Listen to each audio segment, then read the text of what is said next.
નમસ્કાર વિદ્યાર્થી મિત્રો. આજે આપણે ધોરણ 8 વિષય ગણિત સ્વાધ્યાય 8.4નું સોલ્યુશન કરવા જઈ રહ્યા છીએ. જેમાં પ્રશ્ન 1 છે, દ્વિપદીનો ગુણાકાર કરો. અહીં તમને બે દ્વિપદીઓ આપેલી હશે, તેનો આપણે ગુણાકાર કરવાનો છે. તો આ ગુણાકાર કઈ રીતે કરશું, ચલો શીખીએ.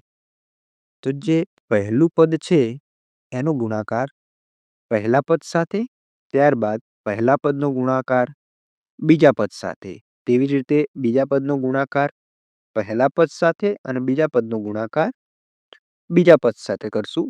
તો સૌપ્રથમ આપણે લખશું 2x ગુણ્યા 4x પછી પ્લસ 2x ગુણ્યા -3 પછી પ્લસ કરશું 5નો ગુણાકાર 4x સાથે કરશું અને 5નો ગુણાકાર -3 સાથે કરશું.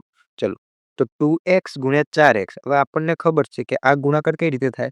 તો સૌપ્રથમ સંખ્યાનો ગુણાકાર કરશું 2 ગુણ્યા 4 એટલે 8 પ્રાપ્ત થશે અને x ગુણ્યા x એટલે x નો વર્ગ.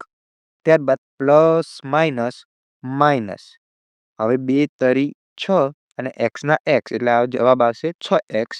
ત્યારબાદ 5 ચોક 20 અને x ના x રહેશે. 5 તરી 15 અને પ્લસ માઇનસ.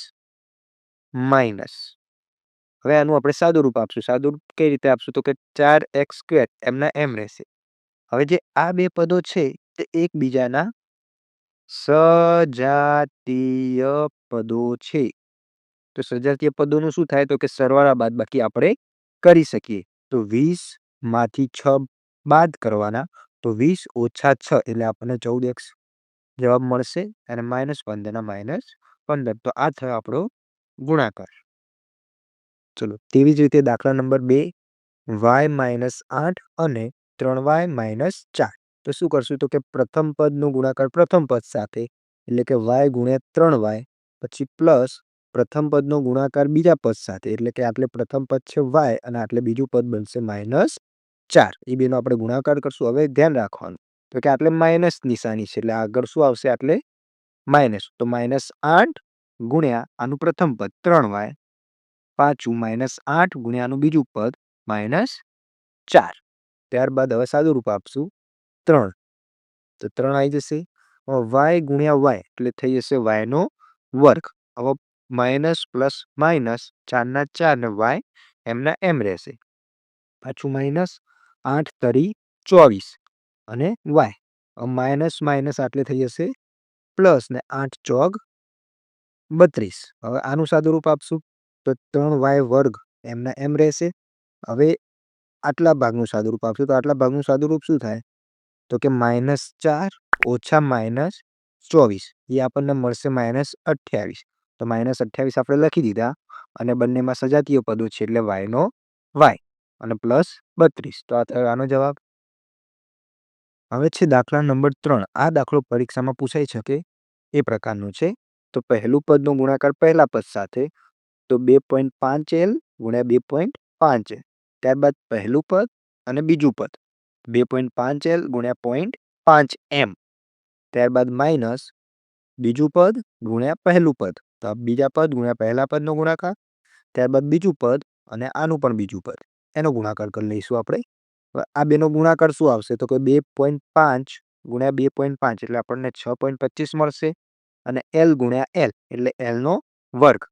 ત્યારબાદ પ્લસ 2.5 ગુણ્યા 0.5 આનો ગુણાકાર મળશે આપણને 1.25 l ગુણ્યા m એટલે lm.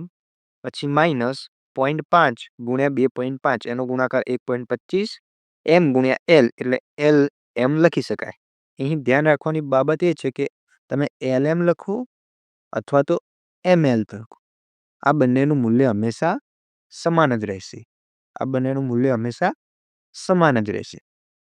ત્યારબાદ માઇનસ 0.5 ગુણ્યા 0.5 એટલે આપણને જવાબ મળશે 0.25 અને m ગુણ્યા m એટલે mનો વર્ગ. ત્યારબાદ 6.25 l² એમના એમ. હવે આટલે જુઓ, આ પ્લસ 1.25 lm માઇનસ 1.25 lm. તો આ બે કટ થઈ જશે, પ્લસ માઇનસ કટ થઈ જાય અને માઇનસ 0.25 m² એમના એમ. તો આ થઈ ગયો આપણો જવાબ. ચલો, દાખલા નંબર 4, a + 3b અને x + 5. નિયમ આપણે જાણી ગયા છીએ. પહેલું પદનો ગુણાકાર પહેલા પદ સાથે, ત્યારબાદ પહેલા પદનો ગુણાકાર બીજા પદ સાથે, ત્યારબાદ બીજા પદનો ગુણાકાર પહેલા પદ સાથે અને બીજા પદનો ગુણાકાર બીજા પદ સાથે. ચલો તો તે રીતે આપણે કરી લઈશું. હવે a ગુણ્યા x એટલે આપણને ax પ્રાપ્ત થશે. a ગુણ્યા 5 એટલે 5a, 3b ગુણ્યા x એટલે 3xb અને 3b ગુણ્યા 5 એટલે 5 તરી 15 થઈ જશે અને b એમના એમ. આ થઈ ગયો આપણો જવાબ. ત્યારબાદ દાખલા નંબર 5 છે 2pq પ્લસ 3q નો વર્ગ અને 3pq માઇનસ 2q નો વર્ગ. તો પહેલા પદનો ગુણાકાર પહેલા પદ સાથે, પહેલા પદનો ગુણાકાર બીજા પદ સાથે, બીજા પદનો ગુણાકાર પહેલા પદ સાથે અને બીજા પદનો ગુણાકાર બીજા પદ સાથે. તે આપણે લખી લઈશું. ત્યારબાદ આનું સાદુરૂપ આપશું. તો 2 તરી 6 થઈ જશે. p ગુણ્યા p એટલે p નો વર્ગ, q ગુણ્યા q એટલે q નો વર્ગ. હવે પ્લસ માઇનસ માઇનસ 2 દુ 4, p એમના એમ રહેશે. q ગુણ્યા q નો વર્ગ એટલે થઈ જશે q નો ઘન. ત્યારબાદ પ્લસ 3q સ્ક્વેર ગુણ્યા 3pq એટલે 3 તરી 9, p એમના એમ રહેશે. q નો વર્ગ ગુણ્યા q એટલે q નો ઘન મળી જશે. માઇનસ પ્લસ માઇનસ માઇનસ 3 દુ 6, q નો વર્ગ ગુણ્યા q નો વર્ગ એટલે q ની 4 ઘાત. ત્યારબાદ 6p સ્ક્વેર q સ્ક્વેર એમના એમ. હવે આ બે એકબીજાના સજાતીય પદો છે. કેવી રીતે ખબર પડી આપણને? કારણ કે આમાં p p q નો વર્ગ અને q નો વર્ગ સરખા છે એટલે આ બંનેનો સરવાળા બાદબાકી આપણે કરી શકીએ. તો -4 + 9 એટલે +5 જવાબ આવશે અને પાછળ અચળ પદે એમના એમ. માઇનસ 6q ની 4 ઘાત. ચલો છઠ્ઠો દાખલો છે 3/4 a સ્ક્વેર વત્તા 3b સ્ક્વેર અને 4 ગુણ્યા a સ્ક્વેર માઇનસ 2/3 b નો સ્ક્વેર. તો આ પણ આઈએમપી દાખલો ગણી શકાય. તો શું કરશું? તો કે પહેલું પદ આપણે એમનું એમ લખશું. ત્યારબાદ ગુણાકારમાં આ જે 4 હતા તેને આપણે અંદર ગુણશું. તો 4 અંદર ગુણાશે તો પહેલા પદ સાથે ગુણાશે.